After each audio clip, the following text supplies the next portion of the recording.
നമസ്കാരം. മുതുകാട് സാറിന്റെ സ്ഥാപനത്തിൽ 20 വർഷമായി ജോലി ചെയ്യുന്ന ഒരു വ്യക്തി, ഒരുപക്ഷെ അദ്ദേഹത്തിനല്ലേ മുതുകാട് സാറിനെ പറ്റി കൂടുതലായി എന്തെങ്കിലും പറയാൻ സാധിക്കുക?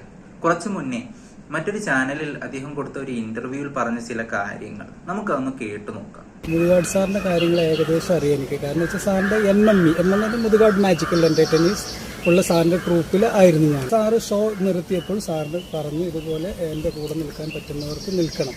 അങ്ങനെ 6 പേര് ഞങ്ങൾ മുതുകാട് സാറിൻ്റെ കൂടെ നിന്നു. അതിലൊരാളാണ് ഞാൻ. എനിക്കിപ്പോൾ ഇവിടെ എന്ന് വെച്ചാൽ ഈ കുട്ടികളുടെ കാര്യങ്ങൾ, ഓഫീസിലെ ചെറിയ ചെറിയ കാര്യങ്ങൾ നോക്കുന്ന ജോലിയാണ്.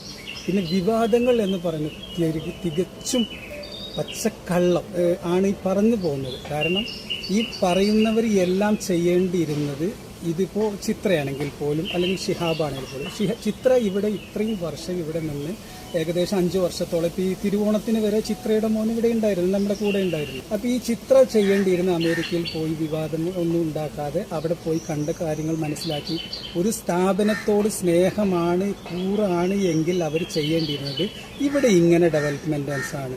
അത് നമ്മൾ മാജിക് പ്ലാനറ്റിൽ DAC സെൻറ്ററിൽ നമ്മൾ കൊണ്ടുവരണം. DAC എന്ന് പറഞ്ഞാൽ ഡിഫറൻറ്റ് ആർട്ട് സെൻറ്റർ എന്നാണ് അതിൻ്റെ ഫുൾ ഫോം. ഇതിലേക്കാണ് നമ്മൾ ഉപദേശമായിരുന്നു തരേണ്ടത്. ഷിഹാബിൻ്റെ പേരെന്ന് ഞങ്ങൾ ബാവ എന്നാണ് ഷിഹാബിനെ വിളിച്ചിരുന്നത്.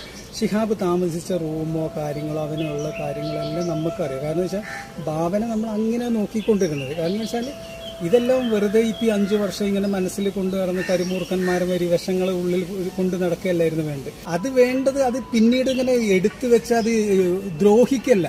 എൻ്റെ സാറിനെ കുറിച്ച് എനിക്കൊന്നും പറയാനില്ല. കാരണം എന്ന് വെച്ചാൽ 20 വർഷമായിട്ട് ഞാൻ പിന്തുടരുന്നുണ്ടെങ്കിൽ എൻ്റെ മക്കൾ ഇവിടുത്തെ ഭക്ഷണം കഴിക്കുന്നത്.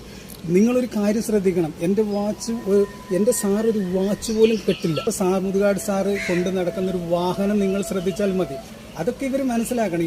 ഇവിടെ നിന്നിട്ട് ഓരോന്ന് പറയല്ല. ഇപ്പൊ നിങ്ങളെ പോലെ ഓരോരുത്തർ വന്നിട്ട് വീഡിയോ ചെയ്യുക, അല്ലാതെ വേറെ ഒന്നും ചെയ്ത് ഒരു മനുഷ്യനെ നിജസ്ഥിതി എന്താണെന്നറിയാതെ ക്രൂശിക്കരുത്. അതാണ് എനിക്ക് പറയാനുള്ളത്. ഇവിടുന്ന് പോയൊരു സ്റ്റാഫുകളോ അല്ലെങ്കിൽ ആരും ഇതുവരെ ഒരു കുറ്റപ്പെടുത്തിയിട്ടില്ല. പല കാരണങ്ങൾ കൊണ്ട് പോയിട്ട് വന്നിട്ടുണ്ടാവും. ഇപ്പൊ ബാവയുടെ കാരണങ്ങളും തന്നെ പലതാ. ബാവ എന്ന് പറയുന്നത് നമ്മൾ ഷിഹാബിന് അവന്റെ അനിയനുമായിട്ടുള്ള ഒരു സംബന്ധിച്ചുള്ള ഒരു കാര്യത്തിലാണ് അവനെ മാറ്റി നിർത്തുന്നത്. അങ്ങനെ എന്തോ ഒരു പെണ്ണിന്റെ തോന്നുന്നത്. ഞാനല്ലാതെ നമ്മുടെ മാനേജറാണ് നേരിട്ട് പറയുന്നത് മാനേജറാണ്. അപ്പൊ അതിന്റെ ഇടയിൽ ആ ഒരു സമയത്ത് ഇതൊന്നും ജനങ്ങൾക്ക് അറിയില്ല. ജനങ്ങൾക്ക് അറിയില്ല. വെറുതെ ആരെങ്കിലും എന്തെങ്കിലും പറഞ്ഞാൽ അതിന്റെ പിന്നാലെ കൂടെ കമന്റ്. നിങ്ങളൊരു പച്ച മനുഷ്യനാണ്. നിങ്ങൾ 1000 പേര് ഒരു കുറ്റവുമില്ലാതെ നിങ്ങൾ ദ്രോഹിക്കുമ്പോൾ നിങ്ങൾക്ക് അറിയാമല്ലോ. ഇന്ത്യയിൽ ഏറ്റവും വലിയ സെന്ററാണ് നമ്മളെ ഈ ഡിസേബിലിറ്റിക്ക് നമ്മളിവിടെ കൊടുക്കുന്നത്. കാരണം മുതുകാട് സാറ് വെളിയിൽ പോകുന്നതും കാണുന്നത് ഇതിനെക്കുറിച്ച് പഠിക്കാൻ വേണ്ടിയിട്ടാണ്. അവരിപ്പോൾ മുതുകാട് സാർ ഓരോ കാര്യങ്ങൾ വെച്ച് ഇതിനെ പഠിക്കാൻ വേണ്ടിയിട്ട് ഓരോരുത്തരടുത്തും അവിടുന്ന് ഇത്തിരി സഹായം, ഇവിടുന്ന് ഇത്തിരി സഹായം. അവർക്കൊന്നും പരാതിയില്ല. ഇതൊന്നുമില്ലാത്ത മൊബൈലും പിടിച്ചിരുന്ന ഓരോരുത്തർ പരാതി പറയാം. ഞാൻ 1995 ജനുവരിയിൽ മുതുകാട് സാറിൻ്റെ ഒപ്പം കൂടിയത്. ഇപ്പൊ ആ ജനുവരി വരുമ്പോൾ 20 വർഷം ഞാൻ തികഞ്ഞു. ജനുവരി 14 കൂടിയത്. ഇപ്പൊ ജനുവരി 25 ഒന്നും വേണ്ട. എന്റെ മക്കള് രണ്ടും നല്ല നിലയിലായില്ലേ, എന്റെ കുടുംബത്തിന് ഞാൻ 20 വർഷം പോറ്റിയില്ലേ. അതാണ് നമ്മൾ ചിന്തിക്കേണ്ടത്. ഇപ്പൊ എനിക്കതാ ഈ 300ഓളം കുട്ടികളുണ്ട്. ഇവർക്ക് നമ്മളോടുള്ള സ്നേഹം അത് വേറെയാണ്. പിന്നെ മറക്കാനാവാത്ത അവൻ അനുഭവം എന്ന് വെച്ചാൽ എന്റെ വാപ്പ ക്യാൻസർ രോഗിയായിട്ട് മരിച്ച, ബ്രെയിൻ ട്യൂമർ. എന്റെ ഉമ്മ ക്യാൻസർ ആയിട്ട് മരിച്ച. പക്ഷെ മരിക്കുമ്പോൾ നമ്മൾക്ക് ചെയ്യുന്ന ഒരു ഫോൺ കോളിന്റെ ഇത്. ഇപ്പൊ എനിക്ക് എന്റെ ഒരു പൊടിക്കൊച്ചുണ്ട്. പേരക്കുട്ടിക്ക് വെല്ലൂരാണ് ചികിത്സ, മജ്ജ ചികിത്സമായിട്ട്. പക്ഷെ ഞാൻ ഇടപെടുന്നതിന് കൂടുതൽ മുതുകാട് സാറാണ് കാര്യങ്ങൾക്ക് ഇടപെടുന്നത്. നമുക്ക് നല്ലൊരിതല്ലേ. കാരണം എന്ന് വെച്ചാൽ ശമ്പളം മാത്രമല്ല നമ്മൾ ചിന്തിക്കേണ്ടത്. ഞാൻ ആര് എന്നുള്ളത് നമ്മളൊന്ന് പുറകിലേക്ക് ചിന്തിച്ചിട്ട് നമ്മൾ അതിനോട് യോജിക്കുക. വെറുതെ ഒരു മനുഷ്യനെ ക്രോശിക്കരുത്. ആരെ ആയാലും ഇനിയിപ്പോൾ സെലിബ്രിറ്റി ആയാലും പോലും, ഇനി ഒരു പാവപ്പെട്ടവനായാലും പോലും അവനെ കല്ലെറിയരുത് കാര്യങ്ങൾ അറിയാതെ.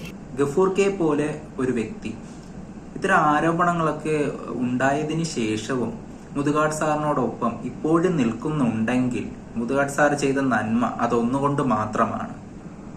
ഈ വീഡിയോ കാണുന്ന സുഹൃത്തുക്കളോട് എനിക്ക് ഒന്നേ പറയാനുള്ളൂ, ഇനിയെങ്കിലും നിങ്ങൾ സത്യം തിരിച്ചറിയൂ.